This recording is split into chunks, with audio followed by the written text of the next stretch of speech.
I actually begged Ruto through my public space. I told him, don't impeach Gachagua. He'll mess you up. Gachagua anaanza safari hapa akipita Ukambani akielekea kwa makuzo. Nchi inatetemeka. Na sasa you can Well, a very good evening to you and welcome to Checkmate on Hot 96. This is Kenya's premier political show that will bring you the best in terms of the political landscape in the country. And of course, when you hear that we have the show, you expect the best of the best in the field. And today we are privileged to have three key guests, and I just want to let them introduce themselves today. Gabriel Mudhuma is my name, Deputy Government Spokesperson. I am delighted as I am happy that you've invited me here. Let's get this going. Herman Manyora. What's the title? Herman Manyora is just Herman Manyora. Sisi ni makazini. Kweli ama uongo? Hi cousins. Hi cousins. Hi cousins. Cousins wapendane wasipendane. Cousins waongee wasiongee. Cousins wakae pamoja wasikae. Cousins watafute serikali pamoja wasitafute. Cousins wasikane wafukuze Kasongo wasimfukuze. Harambee. You know, the beauty about our national anthem is that it talks about Undugu. You know, we are brought together by a beautiful flag, which we all swear allegiance to, that unites a people. So when you hear words like those coming from a would-be leader, somebody who wants to lead this country, that's what I'm saying. It is embarrassing as it is disgusting. What's wrong with people coming together? No. As cousins. I mean, we've like I'm telling you, you see, you want to pass. And this is a problem. We want to pass, or somebody wants to pass the test of being popular. Populism, yeah, as Prof would say. You want to pass the test of populism, not the test of essence and character. That's what we are looking for. And you know, when we talk about a united Kenya, that's the kind of rhetoric that takes us back. Yeah? You and me and Prof here, we've been students of politics. So we know when somebody is talking as somebody who's looking for a slogan to divide and rule, because that's what it is. That's what it is. And that is why our national anthem talks about Undugu, all of us. Yeah, it talks about Undugu. And cousinism is Undugu as well. Oh, really? Yeah. Cousins are defined by blood. But anyway, no, I think where we are is we are so busy building a Kenya that we want, and it really has no space for such rhetoric, to be honest. Okay. And it's not the first time that we are hearing this, neither is it going to be the last. But I am glad at the same time that, yes, we may talk about it, we may make banter, but I don't think there's any self-respecting leader who's going to give it the relevance that the person talking about cousins deserves. And I honestly, I hope no self-respecting leader will give it the relevance. I think there's nothing wrong with people talking about cousins. We keep talking about Ndugu Zanguni from the times of Jomo Kenyatta. Fellow Kenyans. Yeah, fellow Kenyans, Ndugu Zanguni. There's nothing wrong with that. But if one would want to go deep and read politics into it, again, there is basically nothing wrong with it. Politics is organized around identities. And if that identity be about Makuzo, then there's nothing wrong with it.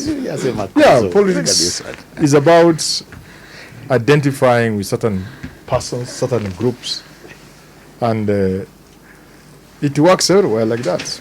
So if they are going to be Kuzos getting together, Gabriel, there's nothing wrong with that. Even when he says cousins, what about the aunties? What about the nieces? What about the nephews? What about the uncles? Mm-hmm. Is this the time that then we are cousins? Is it the time? I can even play for you a very small clip here. It's a Swahili clip. The same former deputy president saying clearly that us from the Ukambani region, from the eastern region, we have no shares. We don't even, deserve to get slots. He goes to the same Cumberland on the same spot and says, okay, now we are cousins. you know. And you know, actually, with all due respect, do cousins marry each other? Because the reason I'm asking that is simply because for us in the Mount Kenya community, which I respect very much, and that is also where I'm married, in the Mount Kenya community, we are in-laws, you know. Exactly. That's the thing. And that's how we really respect one another. We ain't cousins. Even our sisters, you know, our friends who have married, are married in the other communities, we are in-laws. You cannot call my in-law a cousin. You know, you'll be now, the wazes will tell you, utoe mbuzi. So it's just a political narrative that is just being created to try and woo. Okay. Because, let me finish like this, Emmanuel, and say, the communication that should be there, what should be coming out should be more of, we are all Kenyans, and this is what we deserve, or this is what you deserve.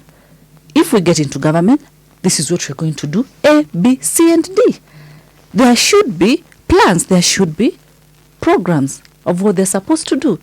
How can the narrative be, hi cousins, like seriously? How can the narrative be one term? Like seriously? How can the narrative be names of the president? That's the narrative. Okay. When we stand, us, we are talking about affordable housing. We are talking about health issues, electrical issues, roads issues, and many other things. The other time, he went and said, he was actually talking about how he was actually chastising the president. At that time, he was the deputy president, and he's telling the president, you know, I was telling the president, I have to be honest, as you know, the way he used to call himself, and said, I was telling him, why are you giving these people, the combined people he was talking about, why are you giving them places in government? By the way, they didn't vote for us. You know, that's a clip. That's the same clip. You know, and that's why I'm telling you, the worst thing about sloganeering, and pushing for popularity or populism, it can only go as far. And this is what I think this evening should be about: a country and a great nation called Kenya. And that is why, Senator, we have to do our best, Prof. We must grow. We must outgrow this nonsense and pettiness of gatekeeping into understanding what you call magnanimity of distribution and sharing. You cannot be going somewhere unaweka mikono zako hivi unasema ati usiguze. And that's why you're seeing people really burning the midnight oil to say, how are we going to bring this country together? I keep telling people when I'm teaching them matters to do with governance. As it is, not only in the local or the international market, the greatest of ideas are the ones that supersede the geographical location of their creators.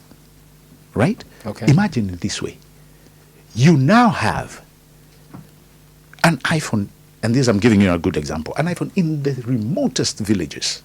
You have that Kanmulika Nokia in the remotest of villages. Imagine if their creators would have thought about the individual locales. You would not have gone, right? And that's why it's incumbent upon leaders to think about a community holistically, not this nonsense of gatekeeping. Okay. I come from the eastern region.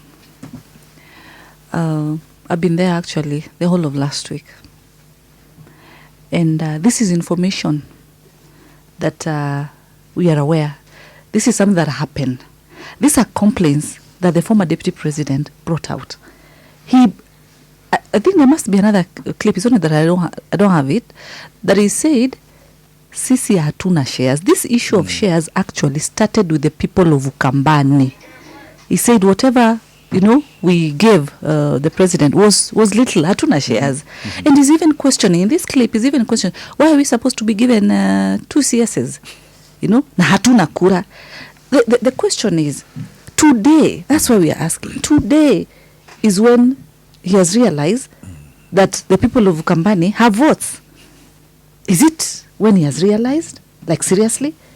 And it is sad. That's why we are saying when you the narratives that is really trying to create up and down are still divisive narratives of dividing Kenyans.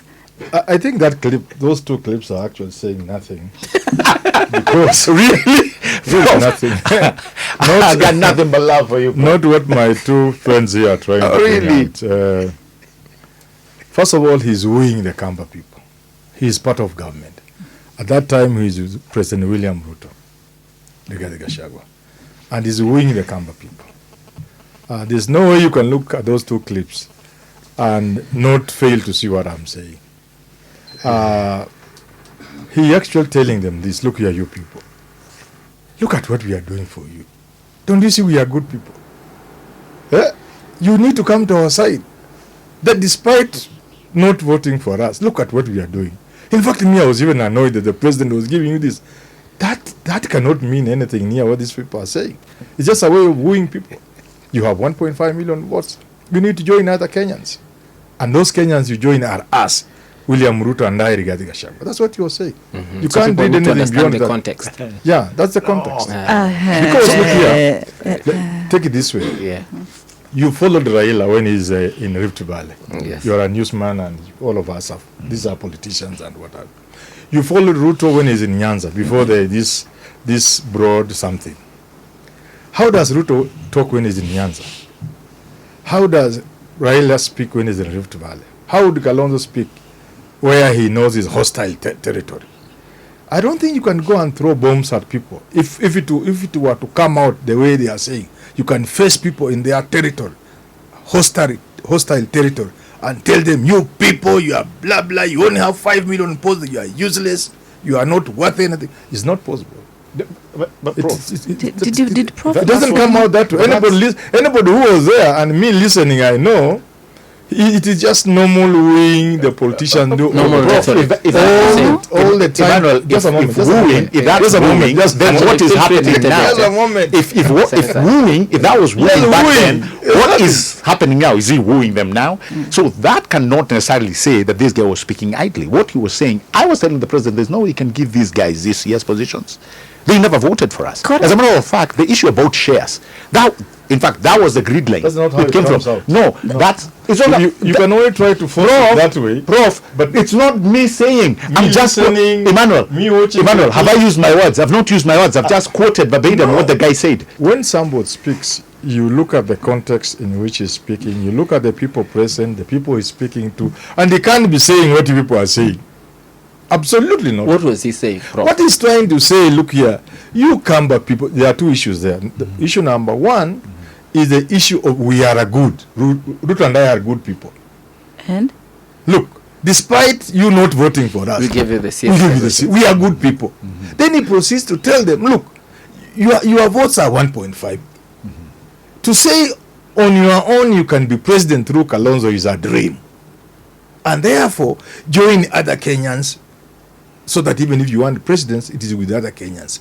The Kenyans I want you to join are Ruto and Rigathi Gachagua. That's what he's saying. And he told us clearly to our face, Yes. we got no shares. And why did we not? We were not having shares is because we have 1.5. First of all, that 1.5, according to him, we did not vote for Dr. William Ruto. Yes. Those votes went to Raila. So why are we deserving 2 seats of cabinet secretary? That is the subject. So the question is today, Yes. the subject matter today in 2025 is, Kambas are asking, how comes now today Yes. we are cousins?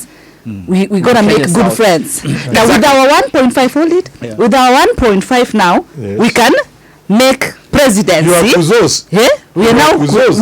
kuzos in 2025.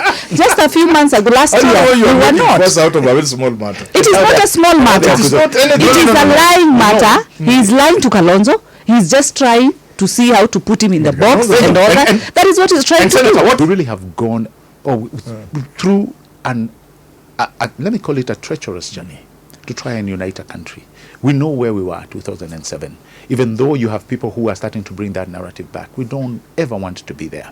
And so you have a leadership that has gone through a very, very, very tumultuous journey to ensure that this country moves forward. Number one, as one. Number two, in unity, devoid of the shenanigans that we are hearing. And this is why I keep telling Prof, when you hear such sloganeering, when you hear people talking about, the kind of narrative that you're hearing, take a deep dive in those sentiments, take a deep dive, and you know what you will find? You'll find something gory and dark. And that's why I believe, Senator, when Prof is saying that, he's just trying to bring in Kalonzo, I don't think that is it only. If it was a case where you're telling people, let's unite over something that's grander, that's something huge for this country, then that can be understood. But what he's saying is, our narrative, our unity as Kuzos, is to remove. You're reducing the capacity of your individuality and the people around you to really focus removing somebody. These guys are missing the point. No, we are not missing the point. Politicians say all manner of things all the time. It is Winston Churchill who told us that he never got constipation from eating his words. What you are saying of Gachagua is true of Raila, is true of Ruto. How? They have said all manner of things about each other and about people. Ruto has talked about Wajaluo, watu wa kung'oa reli. So, but he's with Raila now. If you want to concentrate on that, you lose the point badly. Secondly, in the manner of saying that this cousin narrative is dividing the country is what? Gachagua is a smart politician. And I said this. I actually begged Ruto through my public space. I told him, don't impeach Gachagua. He will mess you up. My clips are there, you can always see. And what I said, but the president did not impeach Gachagua. He was impeached by his fellow cousins. But even his lieutenants told us, most notable Cholet told us, me have a good memory. He told us, Rais ukituambia kitu, tunafanya. Ukituambia Gachagua, tunafanya. So, don't go there. You see. So Gachagua is messing up the president now? Of course. And look at it this way. Gachagua is a smart politician. They wanted to isolate Gachagua and his people. The narrative of 41 versus 1 was beginning to be used. You heard people saying, Gachagua has no beef with the president. It is his community that feels, unless they are in power, nobody else should be in power. That narrative was powerful. What he has done, he has tipped it over in his favor. No. And he must be prepared for it. Because you wanted to isolate the Gemo community. Who wanted to isolate? Let's listen to the favor. I'm in media and you are in media. No. Which favor? No. I'm curious. Let me just finish. Which favor? You wanted to isolate the Gemo community and the Gachagua. He has run over and run with the narrative to his advantage. Now he's tipped it over. Now he's ahead of you.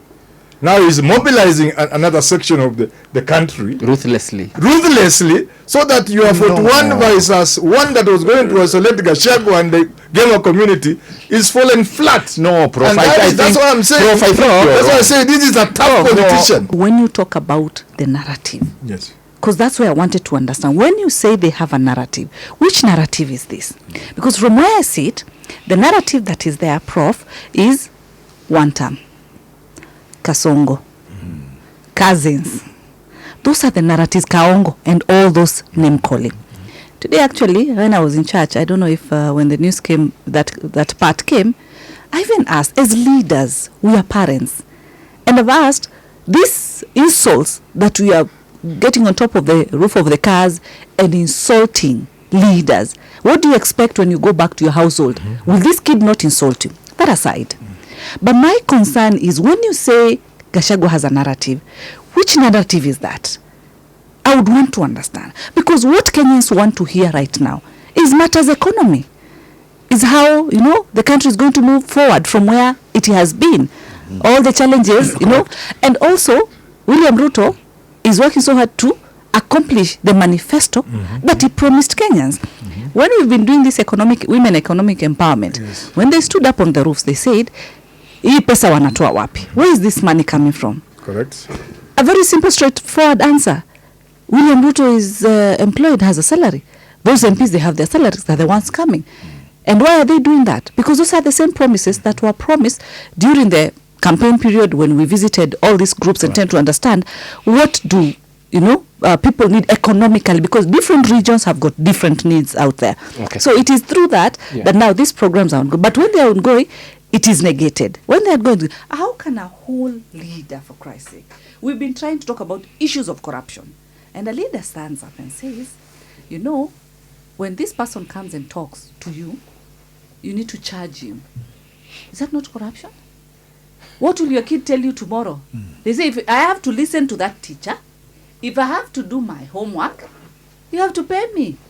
You know, it's like now they're doing it for us. Okay. Because you see, number two, before I forget, also, look at the subject of Gen Z that they have been trying to instill, they're trying to force.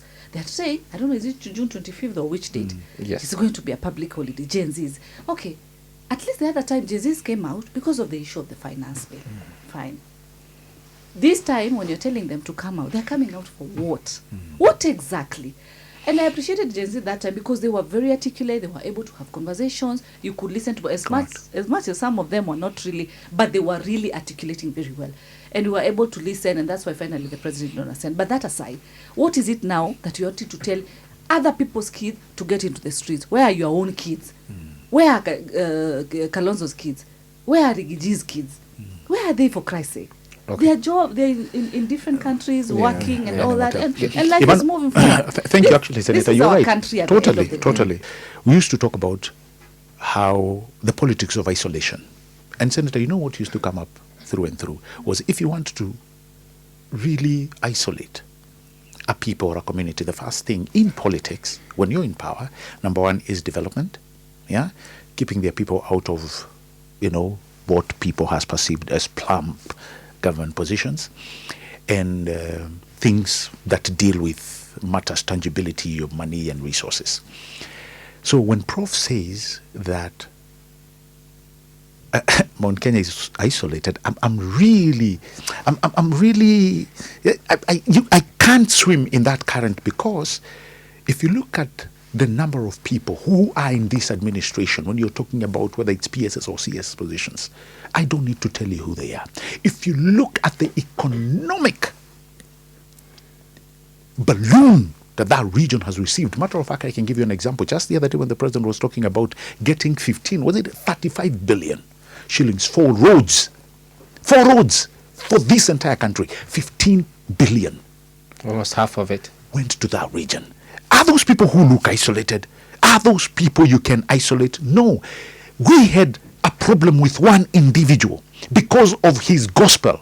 And back then as it is today, it is as toxic as it comes. Gabriel, when you say he mobilized these masses and come up with these slogans, we saw one term and even songs were being put up on social media because of that. Do you miss the way he used to mobilize the crowds and charge them? No, honestly, again, he fails when you say mobility. The best person, and I've been in this area for quite a long time. The person who I know is one of the greatest mobilizers is none other than the current president, William Ruto. He's one of the best. And when he mobilizes, he will mobilize you on issues. And that's one thing I've always liked about him. The thing is, you have somebody, wait a minute, you have somebody who waits or hears. And that's why I'm telling you, we are dealing with somebody who has serious issues. You have somebody who hears musicians from his area have gone to see leadership.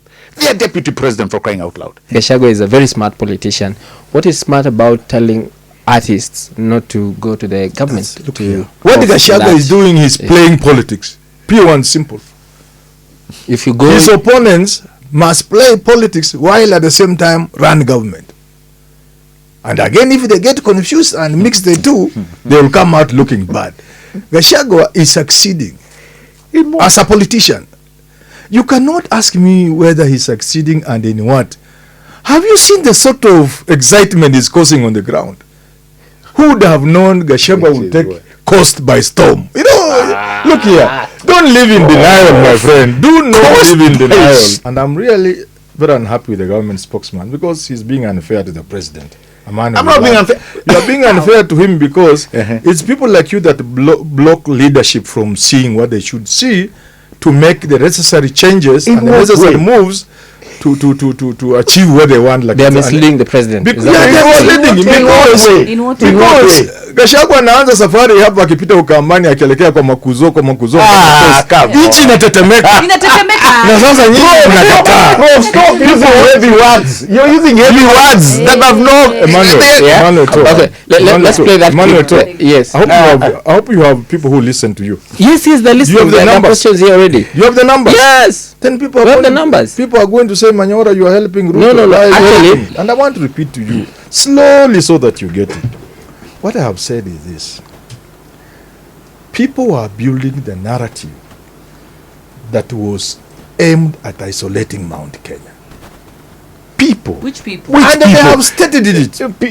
Prof, I think you're doing all of us a disservice, Prof. In fact, we are not carrying rumors. No. Emmanuel, we are just reporting facts. You've heard them. From Emmanuel.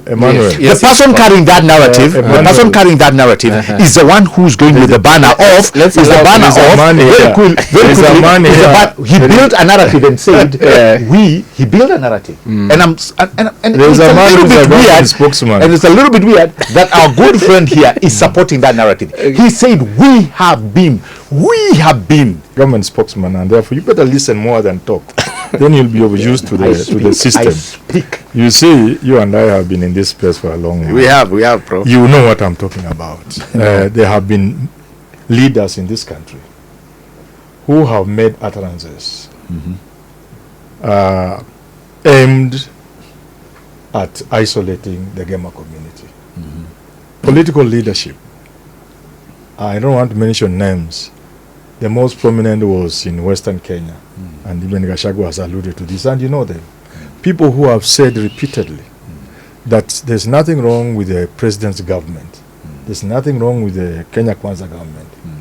The noise we are hearing is coming from Mount Kenya because Mount Kenya are never happy unless it is them who are in power. He's a journalist. You are a man of media. You are a senator. And you know what I'm saying is true. They have said that. They have said they are feeling bad that other parts of the country are now getting things. That everything has always gone to Mount Kenya. Now that the president is trying to distribute the national cake and taking you into places like Nyanza, and the people with leadership of Mount Kenya said it repeatedly in public rallies. In your space, you know what I'm talking about. And listeners know what I'm talking about. The net effect of that, the intention of those utterances, was to isolate Mount Kenya people so that they do not get friends outside Mount Kenya in their attempt to remove Ruto. That's what I'm trying to say.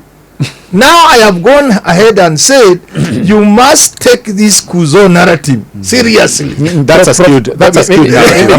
Just a skewed narrative is a bad example. Just to put it in context. Yes. Prof. Actually, for the 60 plus years of independence, they've had 35 years. Correct. That's 15 by Kenyatta Senior, 10 Uhuru and Kibaki. That's 35. 35 years. Yeah. Even after these, having these facts and even the numbers right now, a third of the government, a third of government. Yes.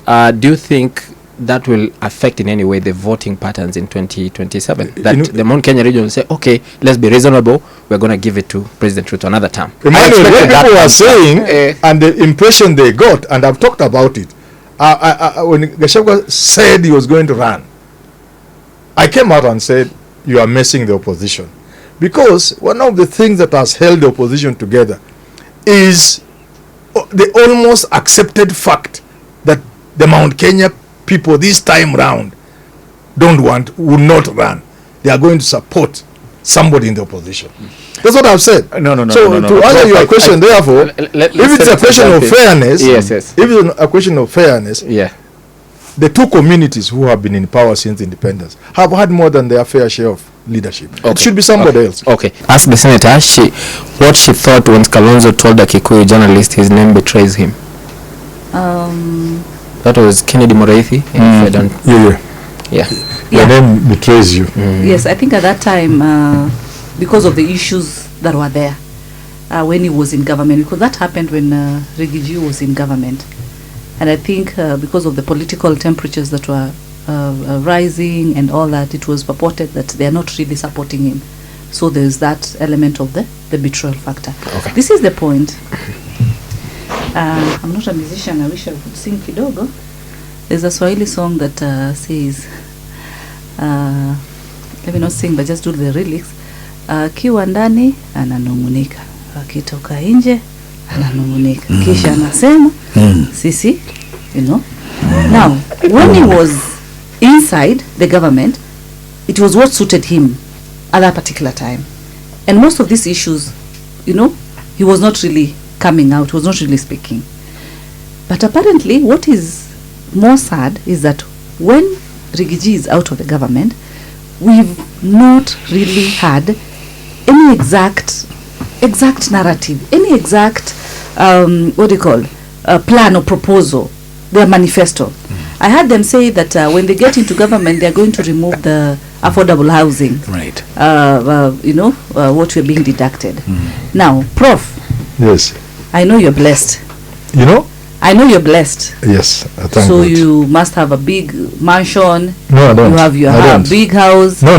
That's if that's a blessing you mean. I don't. I'm a very ordinary Kenyan. What I mean? I don't even have a house in Nairobi. No problem. Even the one that God has blessed you with. Yeah, I'm blessed, but not in the line you are thinking. No. Okay. Yeah. Where you have your shelter, you have your Yeah, I don't sleep basics. outside, of course. Of course, you don't sleep outside. You have your washroom. You have your just good homestead with your beautiful Even with family. maybe a Now, little latrine, but it's okay. now, with the affordable housing plan that is there, the other day when we were giving the residents of Mukuru Kwanjenga, when we gave them, you know, the houses. 1,000 houses, we an could- each. Yes, we could see how they were feeling, because most of them do not even have a basic, that is a toilet. It's been, you know, flying toilets. And these people, this is the first time they're actually having a decent home. They're able to have a toilet inside the house. Yet some of us have houses with over 10 bedrooms. Each bedroom has a washroom. How many times, at how many points of need can you use a bathroom? It's only one at a time. That's what I mean. And when we are not looking at the benefit to the people down there who are benefiting from this affordable housing, we are just trying to say they will stop that. Some would call them What? avoidable. Prof, can you Yes. just tell us, even one or two Rigiji's manifestos? You see, you are talking about Rigiji's manifesto. Rigiji is not in government. Rigiji has not even declared he is running for presidency. Okay. Rigiji is playing politics to destabilize you people, so that by the time you get to 2022, you are wobbling. You are limping. He's paying attention. And therefore, you should be listening to me who is telling you, muangalie Rigiji, atawamaliza.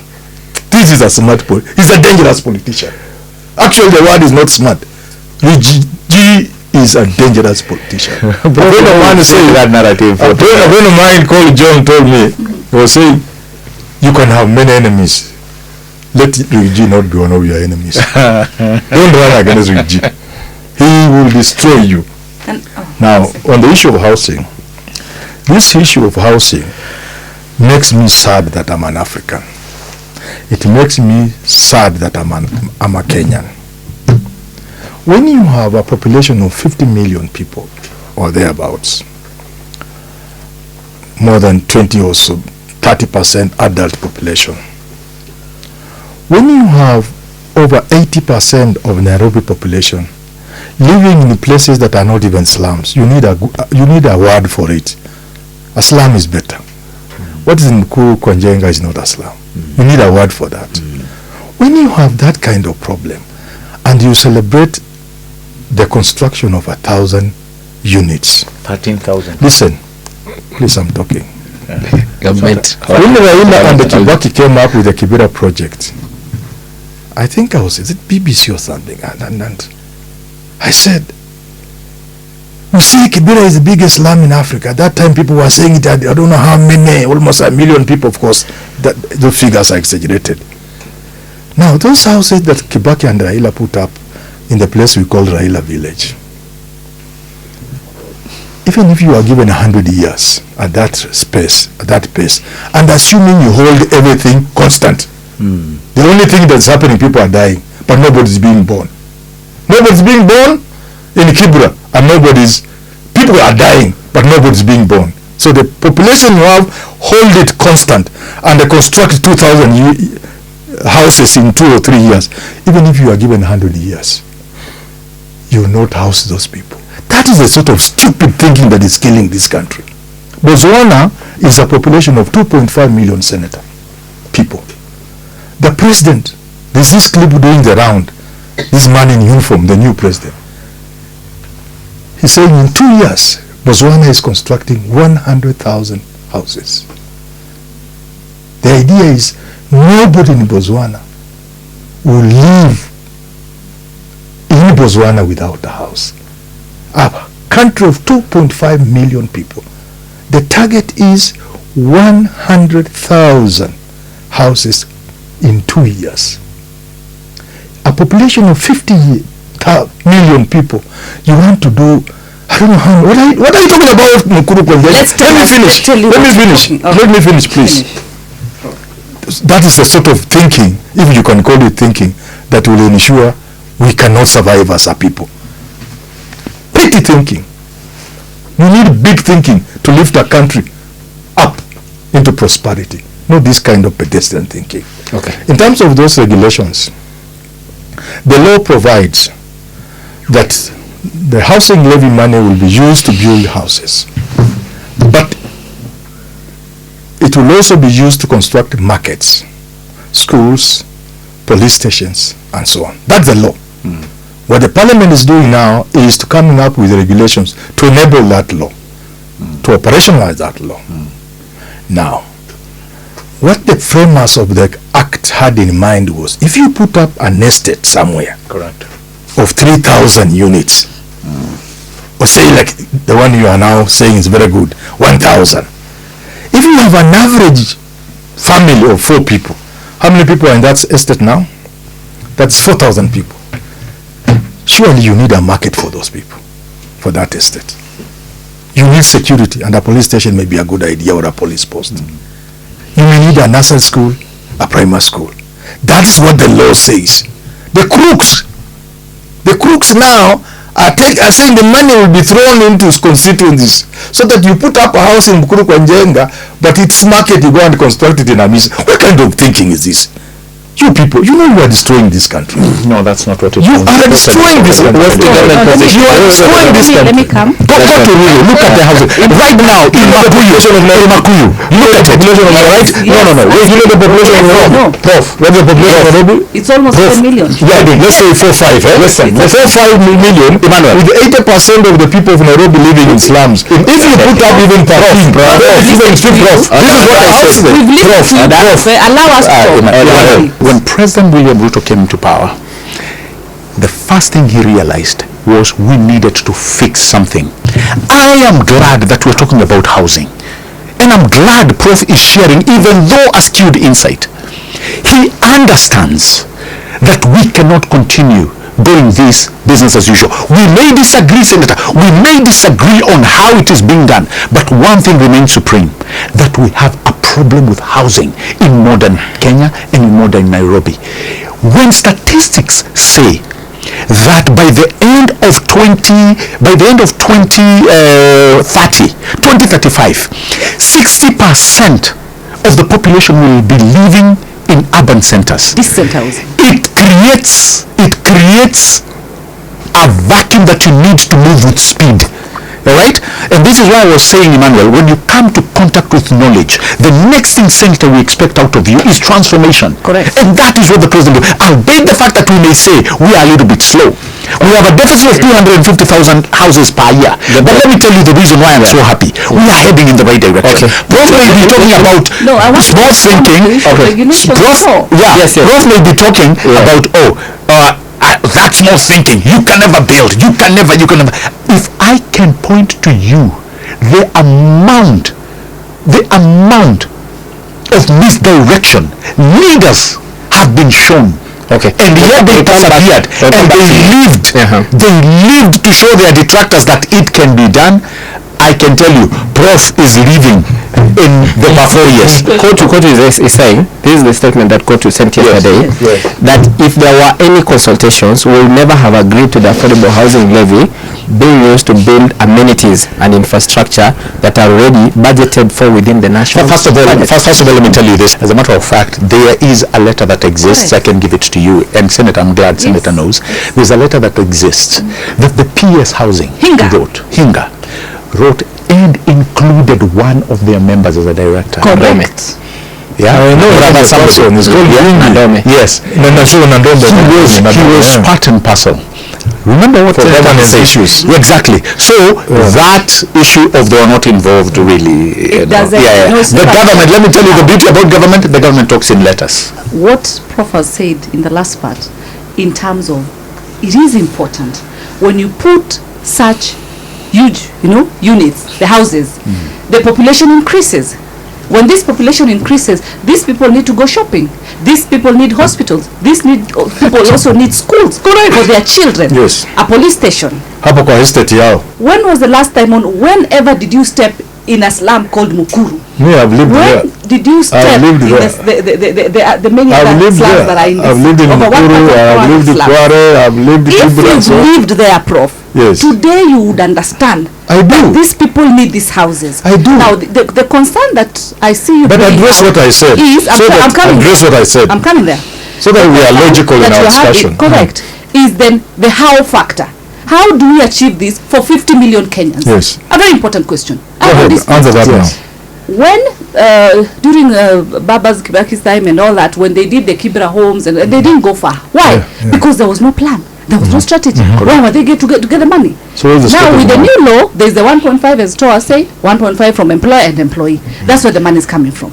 There is a source of funding to be able to put up these houses. These houses are I'll educate you. Let me finish kindly. These houses are give me a minute to educate them about housing and the building of houses. Yes, briefly, because of time as well. As we speak right now, but here time is gone. PS Hinga, who's the PS for housing and all that, at the minute there's no financial challenge in terms of construction of these houses, in terms of construction of those markets.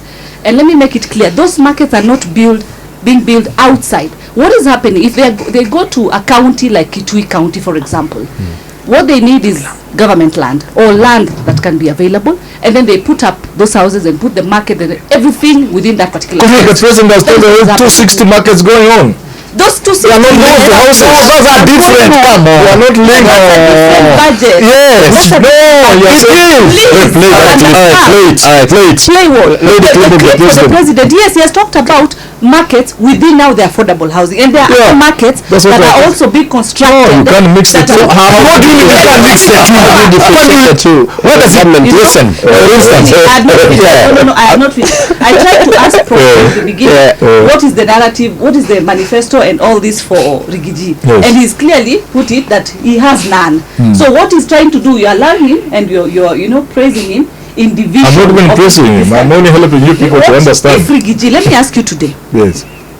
During his impeachment, in Senate where I sit, we are 67 senators. At that time, all he needed for him to survive the impeachment was 7 senators. Sir? 7 senators to survive the impeachment.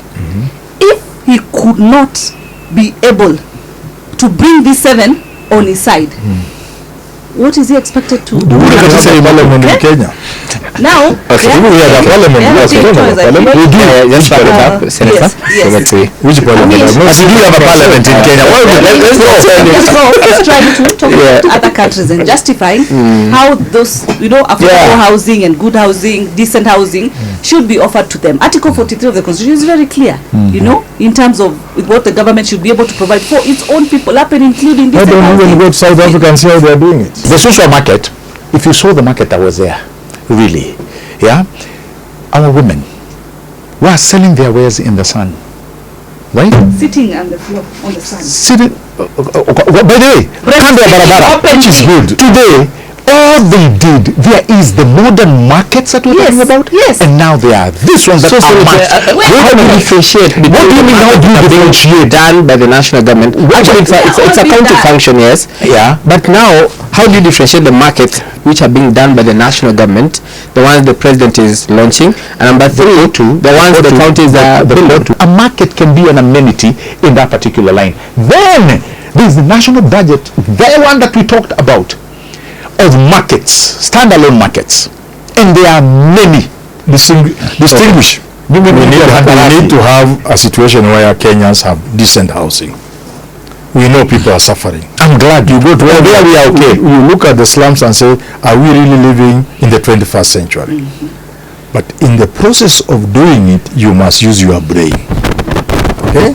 Using your brain means, if you are going to do the tokenism you are doing, then you will never solve the problem of houses for the people of Nairobi. So you need to come up with the big thinking. Now that big thinking is not possible because what we are doing is not providing houses for people. It's creating opportunities for people to make money. Can I finish, please? I have only 1 minute. Give us the Yes, you have 20 seconds. Yeah, it is an opportunity for people to make money. Now look, CDF is almost going away. Government has always used CDF to woo MPs to do their bidding. Now they are taking money from the affordable housing and they're giving it to MPs by way of police stations, markets. Those are the regulations in the parliament. Those are the regulations. What is arguing? This is what you ask them. You ask them. Thank you, but the last class is over. Anybody who goes to that class, they are getting. Listen.